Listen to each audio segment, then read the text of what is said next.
welcome to thehillcountrycook.com. Today I'm making another recipe using the farm fresh chickens we got from Slow Food Farm this morning. Jennifer was with us showing us how to quarter, split, piece, debone, roast a whole chicken. We did the whole thing. So right now I've got a beer in the butt chicken roasting in the oven, and now we're going to start on picnic chicken. Picnic chicken is a huge hit. You love to take it, it's easy to make the day before, 2 days before, bring it with you to the picnic, serve it cold. It's the best cold, I promise. And this recipe is adapted from the Cook's Country Best Recipes cookbook. I love Cook's Kitchen. They do all the scientific research for you, tell you why it works. It's great. So this is picnic chicken, best served cold. Make it 2 days ahead of time. It's good in the fridge, easy, crispy, and so easy. It's just good, just do it. Okay. So I'm going to use all my cute little measuring cups that I've got here, and we're just going to mix together this dry rub, mix the chicken on it, and we're almost ready to go. So we're going to start with 3 tablespoons of brown sugar. This rub is great because it's kind of sweet and spicy barbecue. I like it spicy, so I went ahead and put the whole ½ teaspoon of cayenne pepper, but of course if you don't like it that spicy, use less. So we've got 3 tablespoons of brown sugar, 2 tablespoons of salt, and 3 teaspoons of pepper. I like a lot of pepper. Some people don't. You can change it to what you want. 2 tablespoons of chili powder and 2 tablespoons of paprika, which is good. And then the cayenne pepper and 2 tablespoons of chili powder. And we're just going to mix that up. My brown sugar is packed, so I'm breaking it up into little pieces. Alrighty, so I stirred up that dip, and this rub makes about enough rub to coat about 5 pounds of chicken. So I'm going to go ahead and coat all these really well, even kind of loosen underneath the skin, get under it. I've got chicken breasts and then a couple quarters and the split pieces. And I'm going to place them on a baking sheet that I've lined with foil, and then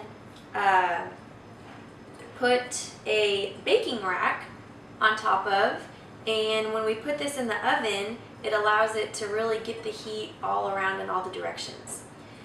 2 more tips from the Cook's Country Test Kitchen. They went ahead and slit a piece, just a tiny slit in the skin, and as the chicken bakes, it allows the fat as it's melting a place to escape. When you want to when you want to keep the chicken from drying out, I also like to tuck the chicken breasts. I just like to tuck those ends right under so that they don't dry out in the oven, and it keeps the whole chicken breast nice and moist. And then one final tip from Jennifer is she lets her chicken sit in the fridge uncovered for a while, ½ hour or so, until she's ready to marinate it or do the dry rub or whatever, and that helps the skin to get nice and crispy. And she did say that she has excellent tasting skin, so I'm going to take her word for that. And once I'm finished, I'm going to let this dry rub marinate on the chicken for anywhere, oops, there's a little piece, from 6 hours until a day. Okay, so you can see that I have all the dry rub pieces covered, and they're on the foil, and I'm going to tent it with a piece of foil, make a tent, and put it in the refrigerator for 6 hours to a day. Now, when we're ready to bake it, you're going to bake it at 425 degrees for 15 to 20 minutes until the pieces, probably the breasts, the boneless breasts, are going to be 175 degrees. Then you'll take those out and finish cooking the rest, and they'll cook that last 8 degrees as they sit out on the counter.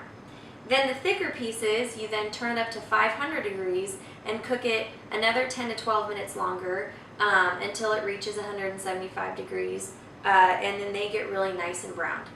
The final tip they give you is to take toothpicks and to go ahead and pierce the skin on the chicken breasts to keep that skin covering the chicken, because as it cooks, it really tends to shrink up a lot, and they said that it's really worth it. So I'm going to go ahead and give that a shot. And these look really good.